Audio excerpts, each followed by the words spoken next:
Well, hi everybody, I'm Bill Whittle and this is Afterburner.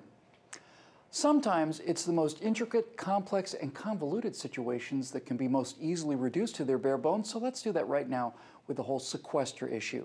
And let's keep this short, sweet, and to the point, shall we? Now, here's a graph that shows federal spending without the sequester, that's the top line in blue, and with the sequester in red just below. If you look very, very carefully, you might need to squint at your computer screens in order to see it.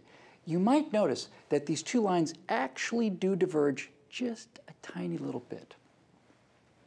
The sequester, which was not a Republican idea, by the way, but rather a form of spending blackmail invented by Barack Obama, does not cut spending. It does not freeze spending. As anyone can see, this rain of frogs and rivers of blood catastrophe that the president and the Democratic Party's audiovisual department, formerly known as the press, keeps calling the end of the world, does not even prevent the growth of spending. It merely slows by 2.3% the rate of growth of spending. In other words, like Thelma and Louise, we are headed towards a financial cliff. Now, President Obama is not trying to reverse away from this cliff. President Obama is not trying to stop the car. President Obama is not trying to slow down. As we head towards the cliff, President Obama is not even trying to maintain the same speed as we hurtle off the cliff. President Obama has the accelerator to the floor, and now he's saying it's the end of the world, because the sequester means not that he has to hit the brakes or take his foot off the accelerator. He's saying it's the end of the world because instead of having the pedal to the metal as the cliff draws ever nearer, he has to let up on that accelerator by 2.3%. Those are the facts. Here's another. To my knowledge, we are seeing something new in American history, and it's not about the ruinous spending, which he obviously doesn't care about at all. No, for the first time in American history, a U.S. president has decided that he's going to punish the American people for having the temerity to allow his own automatic spending cuts in the rate of growth to actually occur.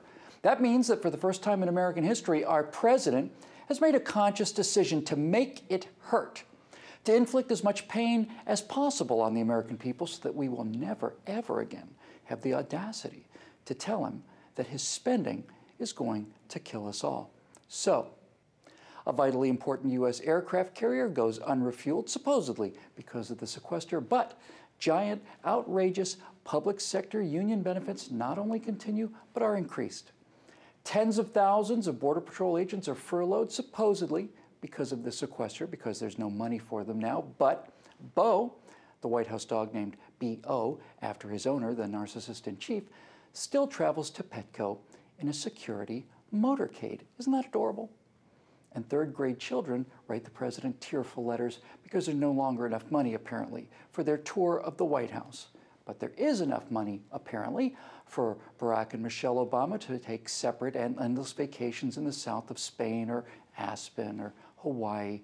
There's somehow enough money for the president to pay Tiger Woods' golf instructor so that he can play a few rounds with Tiger on our children's dime, or I should say on hundreds and hundreds and hundreds of thousands of dollars worth of our children's dimes.